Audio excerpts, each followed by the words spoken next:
Hello ladies and welcome back to my channel. I'm Urania and this is the channel for femininity and for self-improvement. I would like to start today's video off with saying thank you. Thank you to all my returning subscribers and thank you to all my new subscribers. Because of you, the channel has recently reached 20,000 subscribers and I'm so thankful for that. You are all very appreciated. So thank you for subscribing. In today's video, we're going to look at the 10 different things that you want to keep private and keep to yourself. We will start the video off with some reasons and the importance of keeping things to yourself, followed by a list of 10 different things that you should keep to yourself. Ladies, with that being said, it is time for us to start today's video.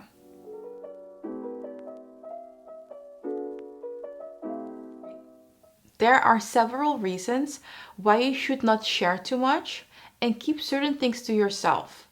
Let's look at a couple of those reasons first. It might be uncomfortable for people to hear about your personal problems and your confidential information. It puts them in an uncomfortable situation and they might not know how to reply. And making people uncomfortable should never be your intention. Another very important reason why you want to keep certain things private is to protect yourself. You can protect yourself from emotional harm and sometimes even from physical harm by keeping things in your life private. No matter how kind people can also be very unpredictable. And you don't want the information of your private life in the hands of someone who has bad intentions.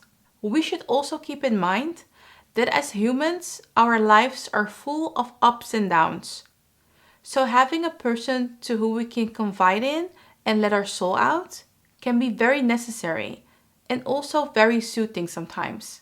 These people can be our parents, our partner, our closest friends, or a professional, such as a doctor, a psychologist, or a coach. So know who that person is for you. Up next, we're going to look at the 10 different things you want to keep to yourself and resist the urge to share this information with anyone who will listen or people who are asking you about it. Number 1, the intimate details of your relationship. The intimate details of your relationship, especially what happens in the bedroom, should stay between you and your partner. Everything that happens in the bedroom should stay there. Your bedroom is a sacred place. And it involves trust and communication and the ability to feel safe with your partner. By keeping this part of your life private, you show that you respect your partner's privacy and that you respect your relationship. Number 2, your income and financial situation. You should never share how much money you make or how much money you have in the bank. Your income is not a topic of conversation. There is a reason we don't know exactly what our colleagues earn, even though we work for the same company. Because it can create an uncomfortable work environment. It can create negative emotions from other people, especially if they earn less than you or if they have been with the company longer than you. This also counts for your friends. There is no need to know exactly how much every friend is earning. This can also be a reason why your friend might feel uncomfortable, if they earn more than you or if they earn less than you. The best is to keep this information private and to only share it with your financial advisor. Number 3, your future goals. If you are sharing your goals with the world, before even taking the time to work on your goals, other people can give you all the reasons in the world why achieving that goal will not work. This has also happened to me in the past. I had shared a goal of mine with someone and the person gave me a lot of reasons why it would not work out. I started thinking about it more and I started doubting myself more. And I ended up just letting it go. It was actually a business idea that I had. And not too long after, I saw other people implementing that exact same idea. Now looking back at it, I wished I just worked on my goals in silence and kept it private and implemented it. But instead, I let someone else talk the idea out of my head before I even had the chance to implement it. That was definitely a very big lesson for me. So ladies, Even though you are very excited about your goal and you cannot wait to share it with other people, remember that there are people out there who will give you all the reasons why your goals won't be successful. And if you listen to those people long enough, you will start believing them. To prevent this from happening, move in silence and don't share your goals with people until everything is set in stone or until you succeed. Number 4, your arguments and fights. Keep the arguments, fights, and feuds that you have with other people between you and that person.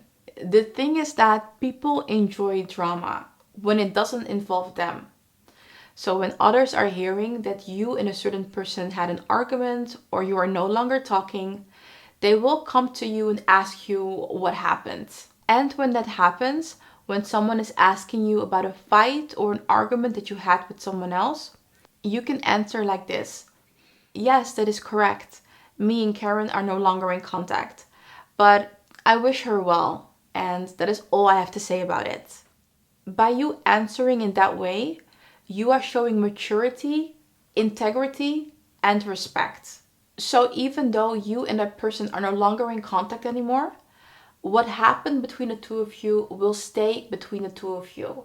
Because you respect your own privacy, but you also respect the privacy of that person. A good thing to remember is that when it comes to fights and arguments, there are always two sides to a story. But if the other person does decide to share the whole story to whoever wants to listen to it, it tells you a lot about that person's character. And in that case, it's a good thing that you are no longer in contact anymore with that person. Number 5, family problems. No one is perfect, and every family has their own way of functioning and has their own flaws. No matter if there are arguments going on in your family or something different, these are private matters. There is no need to involve other people in your family business. Sharing the problems of your family is also inconsiderate to your family. Telling other people about your family problems can actually cause more problems within your family. Ladies, it is time for quotes. Very private people have mastered the art of telling you little about themselves, but doing it in such a way you think you know a lot. Number 6, medical conditions. There is no reason for you to share your medical conditions with someone else, especially if that person is not a family member or a doctor. Even doctors don't disclose your medical information, so why would you? Keep your medical conditions private.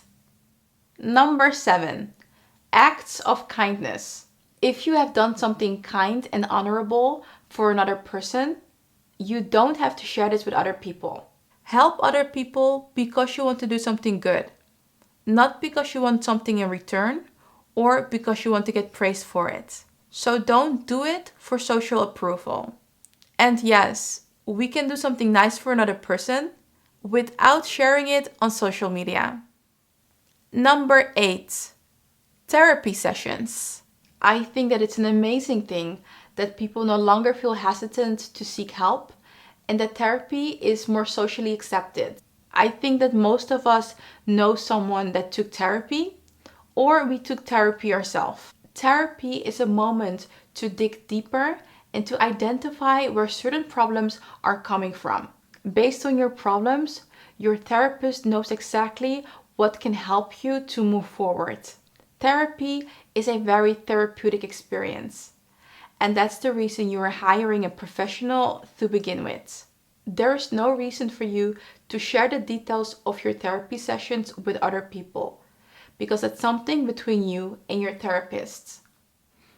Number 9, secrets about others. There will be moments in your life where people are going to share things with you that are private. And in most cases, these are people that you are close to. But it can also be someone that you're not that close to. The thing is that these people are trusting you with that information. And you should keep their trust by keeping what is told between the two of you. Number 10, your mistakes and regrets. Our regrets and mistakes don't define us. They are part of our past and not of our present.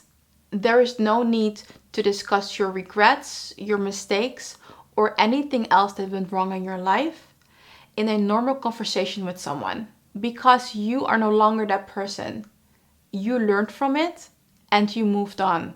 By constantly talking about the things that went wrong in your life, especially to someone you just met, you are damaging your image. You decide how people see you based on the information that you give them. Never forget that. This is also very important when it comes to dating. Don't share what went wrong in your past relationship and why things ended, because that is in the past. You have closed that book and you have moved on. And that was it for today's video. I hope you enjoyed it. If you did, give the video a thumbs up and subscribe to this channel. Thank you so much for watching, ladies, and I'm going to wish you a lovely week, and we will see each other again in my next video. Bye!